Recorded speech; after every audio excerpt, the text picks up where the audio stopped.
My name is Evelyn Vance. I am 32 years old, and my professional existence is dedicated to the architecture of disaster. As a senior forensic accountant for a boutique firm in downtown Seattle, I spend my waking hours dissecting the anatomy of financial ruin, tracing the invisible fractures in corporate ledgers before they trigger a collapse. I am paid to anticipate the worst-case scenario, to see the betrayal hidden in a decimal point, the embezzlement camouflaged as a consulting fee. Yet, for all my training in detecting duplicity, nothing in my repertoire could have inoculated me against the 10-second audio transmission that dismantled my personal history on a gray Tuesday afternoon. The message arrived during a lull in the rain, wedged between a deposition preparation and a lukewarm espresso that had long since lost its crema. I tapped the play button, expecting a mundane query about dinner plans or a request for tech support. Instead, I heard my mother's voice. It was stripped of its usual melodic warmth, rendered flat and clinical, possessing the detached finality of a judge delivering a sentence in an empty courtroom. "You are out, Evelyn. Do not come back. We are moving forward as a family without you." There was no preamble, no trembling intake of breath to suggest hesitation, no sobbing to indicate regret. Just a verdict, severed cleanly from the context of our decades together. For a precise, suspended moment, I simply stared at the device in my hand. The blood rushed to my ears, creating a rhythmic thumping that drowned out the hum of the office HVAC system. The shock was not merely emotional, it was somatic, a physical blow that seemed to evacuate the air from my lungs. But then, the mechanism in my brain that I had honed over 10 years of high-stakes auditing, the part that secures assets when a client is compromised, silently engaged. The panic receded, replaced by a glacial clarity. I did not return the call. I did not scream into the void. I did not beg for an appeal. I typed a single monosyllabic acknowledgement. Okay. Then I initiated the separation protocols. I moved first, and I moved with absolute, unyielding precision. I logged into the secure portal of Vance Heritage Partners, the limited liability company I had painstakingly constructed from the ground up to shelter our accumulated assets. This entity held the deeds to our 2 rental properties and the contract for the expansive quadruplex we were scheduled to close on in 48 hours. My fingers flew across the keyboard, not with fury, but with the muscle memory of a pianist playing a requiem. I systematically revoked every authorization privilege attached to my biometric identity for their use. No further contracts could be ratified with my credit score as the anchor. No capital transfers could be authorized without a dual-factor authentication that only pinged my device. Next, I dialed the real estate broker, a woman who had spent months courting this commission. I formally rescinded my participation in the acquisition. My income was the load-bearing wall of that mortgage application. Without it, the financing structure would collapse within the hour. Finally, I accessed the custodial architecture of their retirement accounts, portfolios I had designed to protect them from their own lack of financial literacy, and initiated a total freeze. I locked the administrative privileges so tightly that not even a penny could be reallocated or withdrawn without my direct digital consent.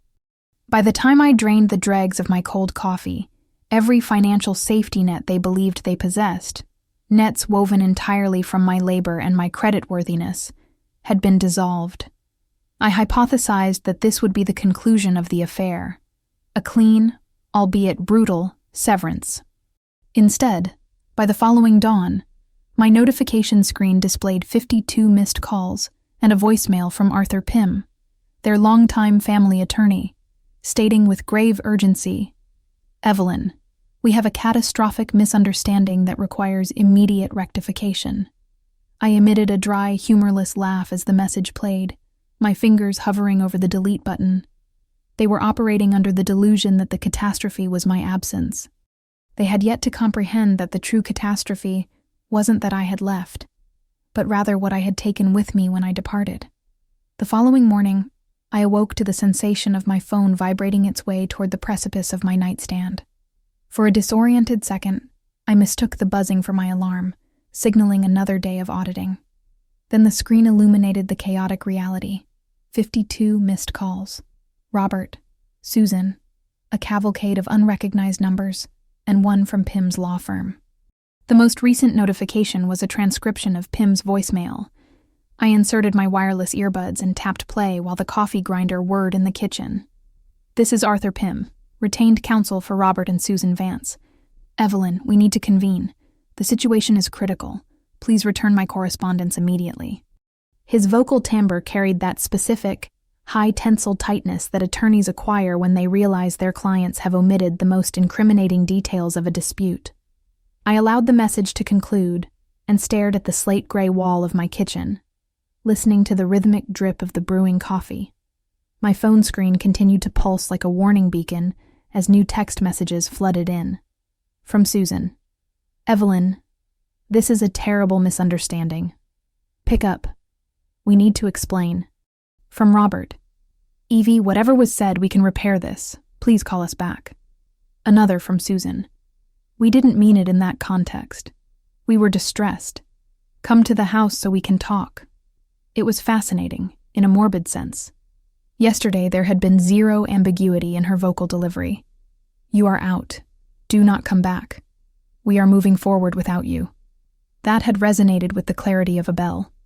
I scrolled through the deluge of notifications, half expecting to see Julianne's name embedded in the chaos. Nothing. Not a single text.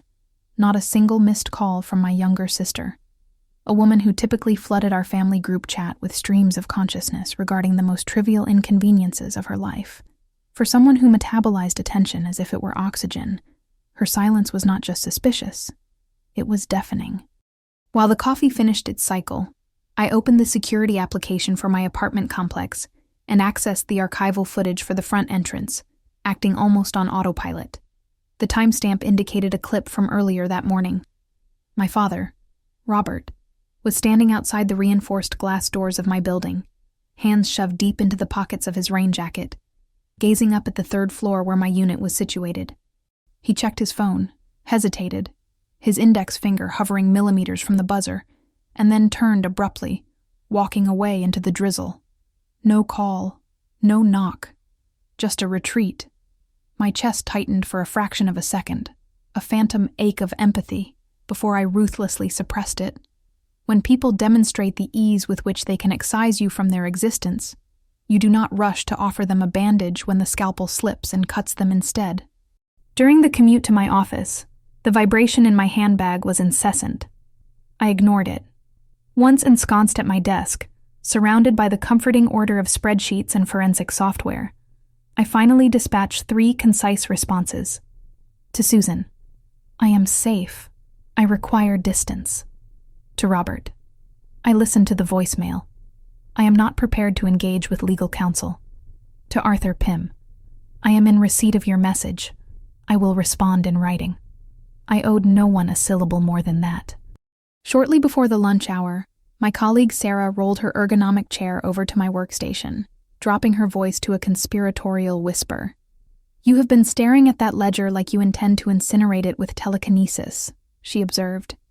"Is everything stable on the home front?" I nearly offered a reflexive affirmative but arrested the impulse. "Not remotely. My parents have decided to terminate my involvement in the family enterprise." Her eyebrows ascended toward her hairline. "Do they realize that you are the family enterprise?" I shrugged, a gesture that felt heavy. "They left a voicemail. I locked the assets. Now their lawyer is attempting damage control." Sarah let out a low, appreciative whistle. "Listen, I am not going to offer unsolicited advice on family dynamics, but you know the drill from our casework. The second liquidity is threatened, everyone begins to perform a role. If you make strategic moves based on guilt, they will spin that compassion into an admission of liability. Ensure that every decision you execute is something you would be comfortable articulating to a judge during a deposition."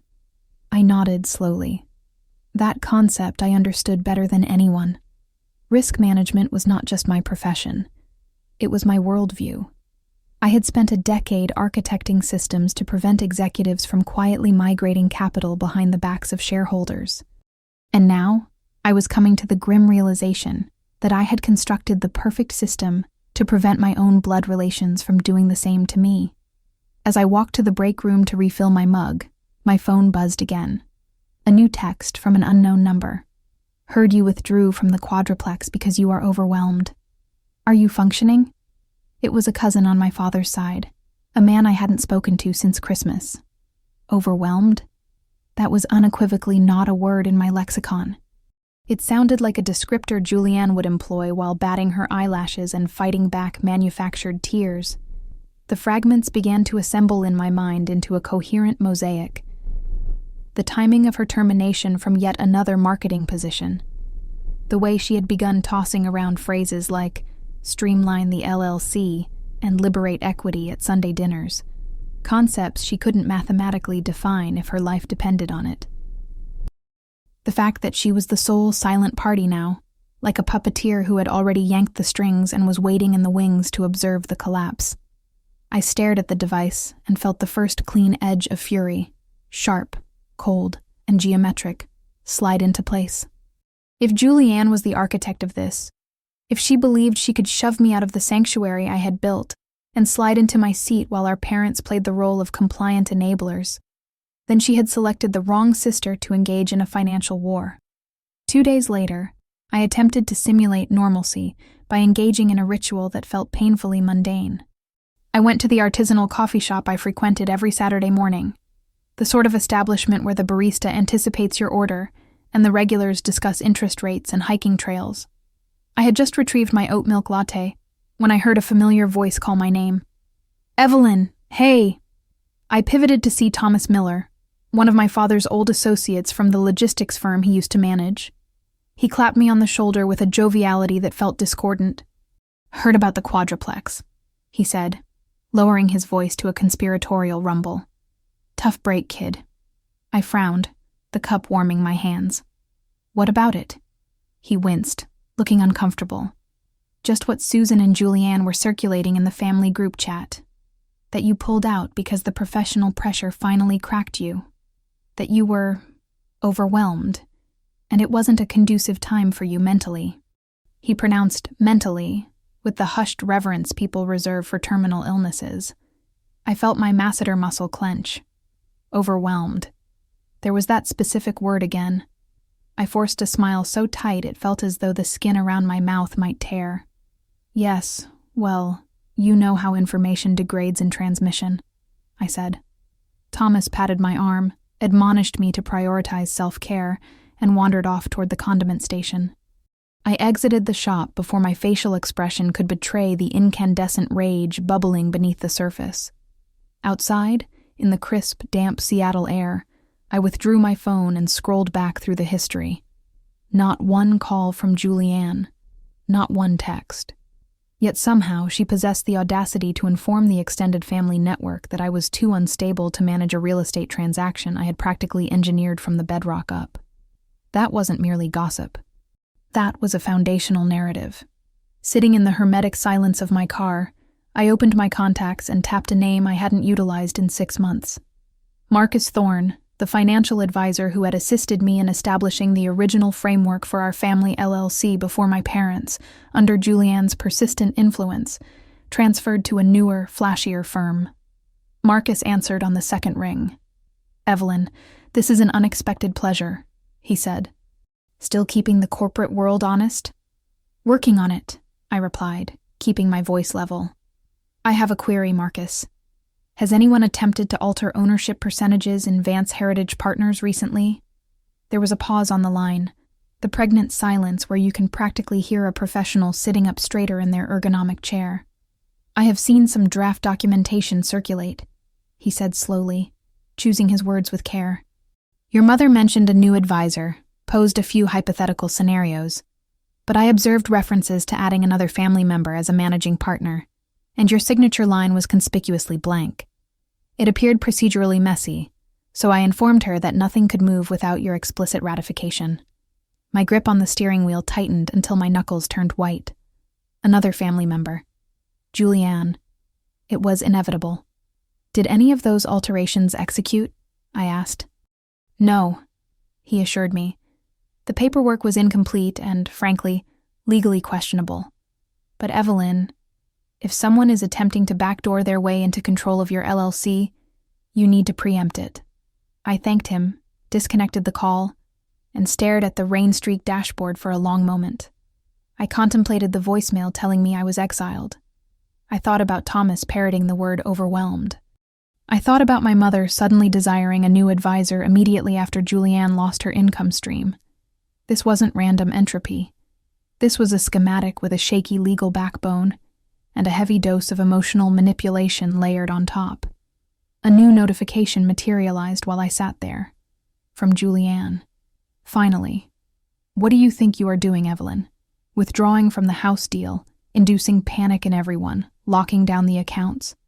This is a disaster, and you are exacerbating it. For a second, my fingers hovered over the keyboard, trembling with the urge to unleash every ounce of vitriol boiling in my skull. Instead, I deleted the draft and opened my email application. First, I composed a message to the real estate agent.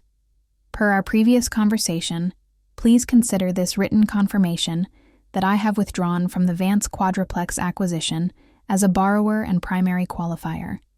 Any further representation that I am participating in this transaction is inaccurate and unauthorized. I requested a formal cancellation notice be sent to my parents, copying their lawyer.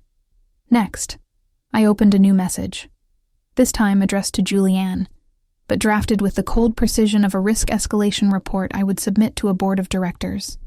Julianne, this email serves as formal notice that any attempt to alter ownership, signature authority, or financial structure related to Vance Heritage Partners, its associated properties, or retirement accounts without my written consent is unauthorized and may constitute fraud. Do not sign my name. Do not imply my approval. Any such action will be documented and forwarded to legal counsel. Evelyn. No screaming. No ad hominem attacks. Just empirical facts and promised consequences. I sent it, then turned my phone face down on the passenger seat. By the time I arrived home, my call log displayed 6 more attempts from Susan, 3 from Robert, and absolute silence from Julianne. In the sanctuary of my apartment, I opened my laptop and created a new directory labeled Project Family Risk. I dragged in screenshots of text messages, the transcription of the lawyer's voicemail, Marcus's notes, and the email I had just dispatched. Every maneuver, every fabrication, every attempt to paint me as psychologically compromised was being archived. Because if Julianne was constructing a narrative where I was the antagonist, the unstable element to be excised so she could slide into the vacuum, then I was going to construct a superior story, one backed by cryptographic timestamps and irrefutable evidence. And I couldn't help wondering, as I watched the files accumulate on my high-resolution screen, how many families detonate like this, because one person values the truth less than the role of the victim they have been rehearsing since adolescence. 3 days later, an unknown number flashed on my screen in the middle of a complex variance analysis. I almost allowed it to divert to voicemail until I recognized the area code. This is Evelyn. Hello, Evelyn. This is Jason Liu, your parents' new financial advisor, a young man's voice said. I just need to reconcile some discrepancies in the Vance retirement structure. That word made me straighten my spine. Discrepancies. He proceeded to explain that he had been reviewing the LLC and retirement accounts and had encountered draft forms adding Julianne as a co-trustee or managing member, with my name referenced as approving these modifications, yet lacking my actual signature. To be unequivocally clear, Jason, I have not approved anything, I said, my voice cutting through the static. I haven't signed a document since the day Robert and I established the entity. Jason sighed, a sound of professional fatigue. I suspected as much. Your family is under the impression you stepped away and that these changes are reflective of your wishes. The word overwhelmed was utilized during our consultation. From a compliance standpoint, I required your verbal confirmation. Treat every request as unauthorized unless you see my wet signature or biometric verification, I instructed him. If someone claims otherwise, demand written proof. You will not receive any. After we terminated the call, my cousin Megan reached out. Are you stable? She blurted out the moment I answered. Because the way Julianne has been narrating this, it sounds like you are unraveling. I asked what specifically Julianne was broadcasting. That you withdrew from the quadruplex due to acute anxiety? That you hoard control of the LLC like a tyrant? That you threatened to cut Robert and Susan off financially? Megan recited. Now she is posting infographics about abusive power dynamics in familial structures. None of that aligns with reality, I said. Megan lowered her voice. I didn't think so. It doesn't match the Evelyn who paid for their roof replacement last winter. I just wanted you to be cognizant of the narrative being circulated. Thank you. Screenshot it if you feel inclined. Otherwise, do not feed her algorithm. We hung up. A second later, an email thread appeared in my inbox. Subject: Vance Quadruplex Acquisition Update. It was from our agent, Susan, with my parents, Julianne, and Arthur Pym, the lawyer, CC'd. Quoted under her reply was Julianne's message. Susan, as we discussed, Evelyn has withdrawn due to personal mental health struggles. We need to proceed without her. Please respect her limitations, Julianne had written. The tone so solicitous it made my skin crawl with its falsity. Susan's actual reply was crisp and professional. Thank you, Julianne. For liability purposes, I will require written confirmation directly from Evelyn and will pause the file until then. I started typing before the anger softened into hesitation. Hi, Susan, I wrote. Attached is my written withdrawal from 2 days ago and the pre-approval documentation. I am not exiting due to mental health struggles. I am withdrawing because I no longer consent to my name, credit, or income being utilized under the current family circumstances. Any other description of my decision is inaccurate. Thanks for pausing the file. Evelyn. I CC'd Arthur Pym and Jason Liu, attaching every document proving I had been the financial engine from day one. Susan replied quickly to the smaller group. Understood. I will disregard Julianne's prior correspondence and only act on instructions that originate from you. A quiet email followed from Arthur Pym. Received. We should discuss the next steps. That evening, I found an envelope taped to my apartment door, bearing my mother's handwriting. Inside, on lined yellow paper, she had written, We love you. We were emotional. Please call us so we can repair this before it goes too far. Love, Mom. For a second, my chest ached with a profound, hollow sadness. I could picture her at the kitchen table while Julianne paced and wept, arranging the story, coaching the emotions. My phone buzzed again. Megan had sent a screenshot of Julianne's newest post. Sometimes the most dangerous person in a family is the one who controls all the resources and punishes you when you don't submit, it read, overlaying a stock image of a storm. Healing means walking away from people who weaponize their competence, even if they share your DNA. The comment section was a chorus of heart emojis and affirmations of, You go, girl. I placed the note from my mother next to my laptop and opened the directory labeled Project Family Risk. Emails, voicemails, advisor notes, screenshots, all lined up in neat, incriminating rows. Up until now, I had simply been closing doors. As I watched the files accumulate, I realized that defense was insufficient. If Julianne wanted to construct a narrative where I was the villain, I was going to respond with something she couldn't spin. A simple, documented chronology that left her standing alone under the harsh light of truth. The next morning, while I was reviewing a forensic audit, my phone buzzed with a new text from my mother. Just 5 minutes, no arguing, please. I stared at the pixels. 5 minutes wasn't going to repair a voicemail that told me not to return, but the plea sounded more like her authentic voice than anything she had sent in weeks. Call me, I typed. She answered immediately, and I heard the faint, tinny echo of a speakerphone. Your father is here too, she said. Hey, kiddo, Robert added, his voice rough. You requested 5 minutes, I said, keeping my tone neutral. Susan exhaled, a ragged sound. We made a mistake, Evelyn, saying you are out. Do not come back. That was extreme. We shouldn't have phrased it like that. You didn't phrase it, I corrected. You declared it.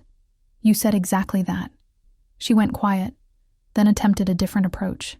Your sister told us things. She said that you were planning to excise us from the LLC, speaking to lawyers about removing us from the retirement accounts, saying you were exhausted from carrying us and wanted absolute control. She said you told her this after dinner, in the car.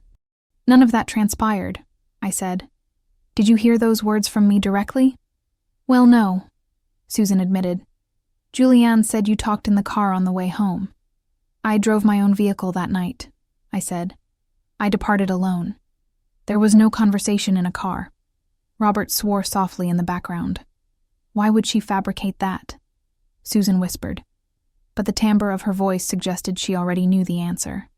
Perhaps because she desires what I possess, I said. If I am unstable and power-hungry, inserting herself into documents looks like protection, not exploitation. Robert sighed. This has transcended family drama. Arthur called. Jason called you. Susan paused the house acquisition. I am aware, I said. That is why I am finished with whispers and proxies. We are going to convene, all four of us, in the same room. No speakerphones, no vague social media posts. I will bring documentation. You bring everything Julianne told you. Then we see what survives scrutiny. Is it necessary to involve lawyers? Susan asked. They are already involved, I said. The question is whether they see Julianne's fiction first, or my evidence. When? Robert asked. Tomorrow at 6, at the house, I said.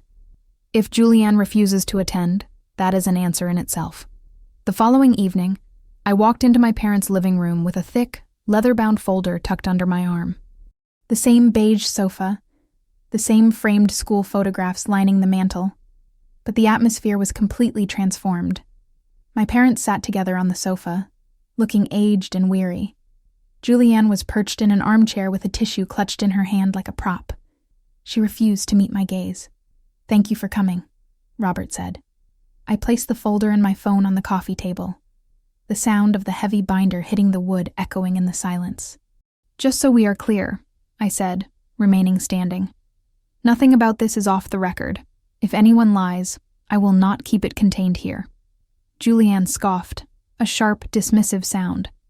Wow, way to make this hostile. We are family, Evelyn. Then the truth shouldn't terrify anyone, I countered. Susan twisted her hands in her lap. Julianne, honey, tell Evelyn what you told us. No, I interjected. Julianne can speak for herself. Go ahead. Julianne rolled her eyes. I just repeated what you said, she snapped, that you were done carrying the burden of everything, that you were considering removing your name from the assets, that you wanted full control of the LLC so you didn't have to consult them. And this occurred in the car after dinner, correct? I asked. She nodded. Yeah, you were upset. You probably don't even remember. I opened the folder, retrieved a printed bank statement and a GPS log, and slid them across the table. That night at the Harbor Grill, right? Check the timestamps. Susan's eyes moved down the page. Julianne's rideshare receipt to their house at 10:15 p.m. My gas station charge across town at 10:13 p.m. Different routes, different vehicles. I drove myself, I said. You took a car alone. There was no car conversation. Maybe it was another night, Julianne said quickly, shifting in her seat. Before you commit to that lie, here is the only other time we all dined together in the last 3 months, I said, flipping to another printout. That night, you left early to meet friends at a bar. I stayed to settle the bill. No private ride then either. Robert leaned back slowly, his eyes narrowing. Julianne, he said quietly. She shrugged, feigning nonchalance. Memory is weird, okay? I was trying to help. I thought she was serious about needing a hiatus. I laid down the email to Susan next. My withdrawal sent before Julianne's mental health narrative was spun. Then Susan's reply stating she would ignore anything that didn't originate from me. Then Jason's note about draft documents with my name referenced but not signed. Then high-resolution screenshots of Julianne's social media posts and Megan's messages. One by one, the pages constructed a direct line from my mother's voicemail to this very couch. Susan finally turned to Julianne. You told us you saw emails, she whispered, her voice trembling. You told us Evelyn said she was finished with us. Julianne sat up straighter, cornered. So now you just believe her because she printed things? She has always been obsessed with control. She is twisting everything to make me look crazy. Robert fixed his eyes on her. "The truth doesn't disintegrate when you hold it next to a receipt," he said, his voice heavy with disappointment. "Yours did." Susan looked at me, and for the first time since that voicemail, I saw the fog lift. "We always thought you could handle more," she said. "We saw Julianne as fragile, so we protected her and shoved responsibility onto you. And now I am sitting here realizing the only person who has lied to us is the one we told not to come back." Julianne opened her mouth to protest, but Susan lifted a hand. "Not this time," she said softly. The word no landed between them, solid and immovable. I felt something inside me finally, quietly slide back into place. They had attempted to excise me based on a script Julianne wrote. Now they were watching that script incinerate page by page, realizing they were seconds away from losing the one person who had actually kept them solvent. The silence after my mother's no sat there like a fifth presence in the room. Julianne shifted in her chair, eyes darting between our parents and me, calculating which way the wind was blowing. "So what now?" she snapped finally, abandoning the tears. "You have your little packet of papers. Congratulations, Evelyn. Are you satisfied you made Mom cry?" I ignored the jab. "This is not about anyone crying," I said. "It is about consequences. You told me I was out. You attempted to push changes through behind my back. You told the family I was unstable so you could step into things I built. That has to mean something other than a sad social media post and everyone pretending it never happened." My father rubbed his jaw, a habit he had when he was diagnosing a complex mechanical failure. "What do you think should happen?" he asked. Julianne whipped her head toward him. "Seriously, Dad, you are asking her?" I met his eyes. "You wanted me out of the family business?" I said, "Fine. I will step back from being the default safety net, but that also means no one gets to quietly use my name, my credit, or my labor. Starting with ensuring Julianne has zero access to anything I have established." My mother hesitated. "Julianne doesn't have access," she started, but I shook my head. "Not formally, perhaps," I said, "but she has been in meetings. She has been in group chats about the quadruplex. She has been speaking to advisors like decisions were already moving in her favor. That terminates today." Robert sighed and looked at Julianne. "Honey," he said, "we need to be clear here. No more talking to advisors for us. No more speaking on our behalf. No more hinting that Evelyn is okay with things when she is not." Julianne blinked hard. "So, you are just going to cut me out?" she said, her voice going high and thin. "After everything I have done for you?" "What exactly is that?" I asked, unable to arrest the impulse. "The Instagram story about being raised by wolves in the suburbs, or the half-baked business plans you wanted me to bankroll?" Susan flinched, but didn't admonish me this time. "Robert," she said quietly, "maybe we should make it official. No additional beneficiaries, no shared accounts, no promises we cannot keep. We have been saying for years we would help Julianne start something, pay off this card, co-sign that loan. All it has done is make her think she is entitled to capital that isn't there until Evelyn generates it." I looked at her, surprised at the bluntness. Susan turned to me. "We want you to rewrite the documents," she said. "The LLC, the retirement trusts, all of it. Based on what you think actually makes sense, not what we say in the middle of a conflict." I stared at her. "You are asking me to take control again after you just told me to get out," I said slowly. She nodded, eyes wet. "I am asking you to do what you have been doing this whole time," she said. "Only this time, with us admitting you know more than we do." Julianne let out a harsh, bitter laugh. "Unbelievable. You are handing her everything. You are punishing me because I told the truth about how she treats us." Robert looked at her steadily. "The truth would have held up against a gas receipt," he said. "Yours didn't. That is the difference." For the first time since I had walked in, Julianne looked genuinely shaken. Her eyes flicked to me, searching for some archival version of me who might offer a lifeline. I offered nothing. Robert took a breath. "Here is what we are going to do," he said, falling into the firm tone he used to use when running his logistics teams. "Evelyn, You and Arthur and Jason figure out whatever it takes to make the LLC and the retirement accounts bulletproof. You and I remain the only managing members. Your mother is a beneficiary. Julianne is not in any position of control anywhere. If we help her, it will be from our own pockets, not by opening back doors into what you built. Julianne sat forward. You cannot just erase me like that, she said. I am your daughter too. My mother winced. We are not erasing you, she said. We are stopping the pretense that money we don't have is going to fall from the sky because we put your name on something Evelyn created. If we ever help you, it will be because you have a tangible plan and we can actually afford it, not because we feel guilty. Julianne switched tactics so rapidly it made my head spin. Fine, she said, tears welling up again. Then let me prove it, Evelyn. Give me a small role in the LLC. Let me handle the social media or the tenant relations. Let me show you I can contribute instead of just taking. It was almost impressive, the way she slid from outrage to pleading, pivoting to the angle that made her appear the most reasonable. A year ago, I might have succumbed to it. Now, I just saw another iteration of the same pattern. I stood up, retrieving my folder. No, I said simply. If you want to prove you can build something, you don't do it by wiring yourself into what someone else has already constructed. You do it by starting with nothing, like I did. My mother looked between us. Evelyn, isn't that a little harsh? She asked softly. I shook my head. Harsh was being told I was out and should not return, I said.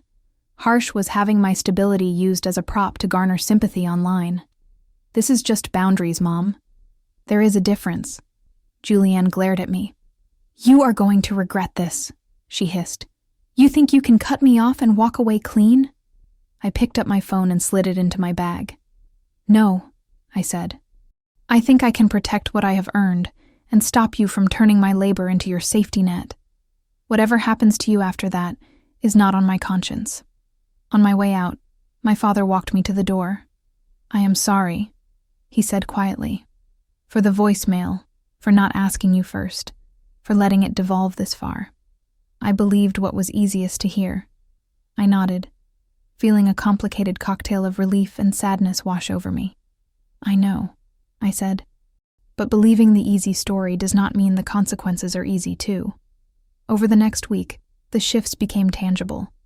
Jason sent over revised drafts with only my and Robert's names in control positions. Arthur scheduled a meeting where my parents signed documents limiting who could ever access their accounts.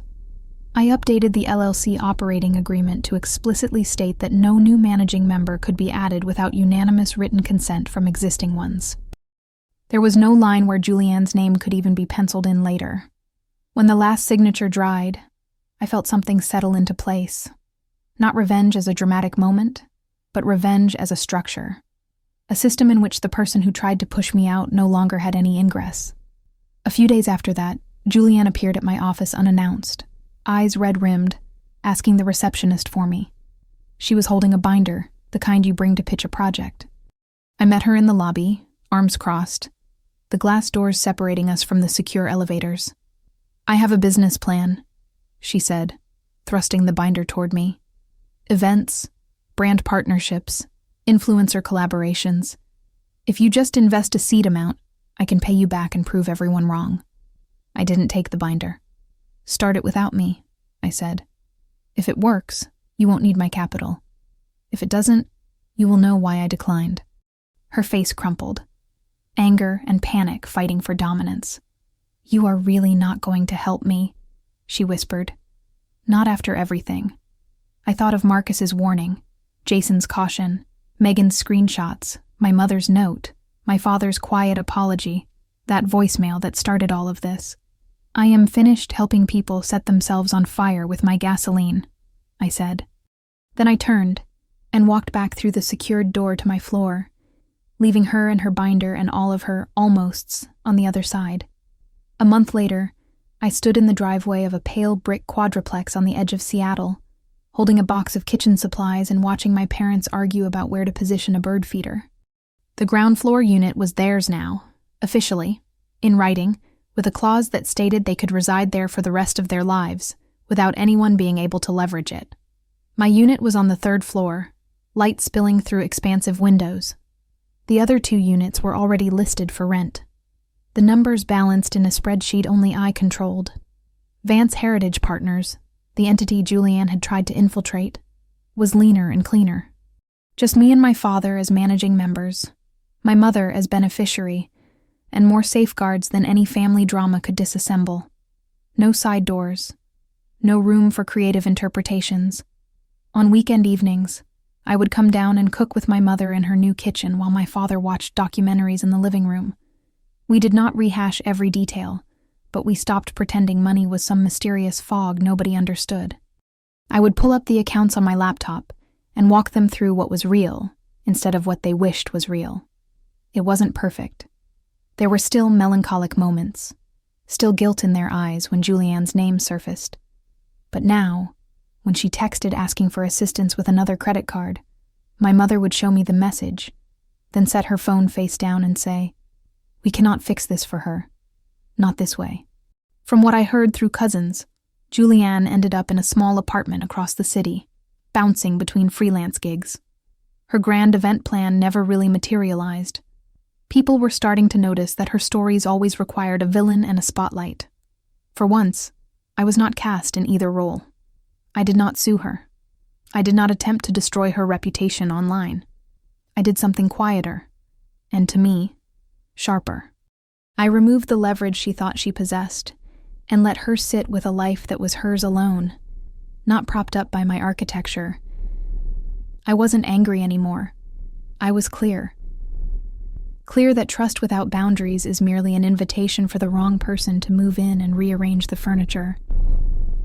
Clear that being the strong one in a family does not mean letting people weaponize your strength against you. If there is any lesson in all of this, it is that you can love your family and still refuse to be their insurance policy when they gamble with the truth. You can forgive without handing the keys back. And if someone ever tells you, "You are out, do not come back," you are allowed to believe them. Step back and ask yourself a harder question. What do I stop giving them access to from this moment on? Maybe you have your own version of this story. A time when someone utilized your loyalty like a credit card with no limit. If you do, I hope you learn faster than I did that saying no is not revenge. It is self-respect. And sometimes that is the only thing worth protecting more than the house itself.